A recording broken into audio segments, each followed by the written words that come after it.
Hi, this is Lily Cotilla. Welcome to Live in 4D. When we are looking at blue in comparison to orange children with respect to education and learning potential, it's important to note that as a genetic underpinning, each group has its preferences in which to learn. And one environment comes more naturally and with ease than another in which to learn. So for example, blue personality type learns very well and interacts very well in group settings, group projects, shared activities. Blue personalities have a tendency to be quite gregarious and outgoing, demonstrating lots of empathy, and they thrive in these interdynamics among other students.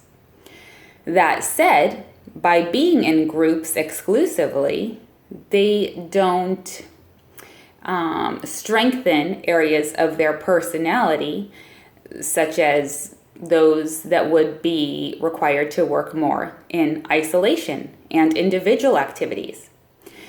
In comparison, orange personality type children work very well in isolated activities such as worksheets or textbook material processing, reading, one-on-one computer-related work, packets, these kinds of things. Now, I know students have IEPs, etc., regardless of if they're orange and blue, to optimize learning. This concept is not about any diagnoses. So orange personality types children would thrive with the activities I just mentioned. Similar to how I described blue, orange personality types would not be challenged if only given those activities for learning. So it's important to know the baseline of what a personality preference would be for integrating and acquiescing new educational material, because then perhaps, 75% of educating that colored personality type can happen within the mode and models appropriate for that personality color child.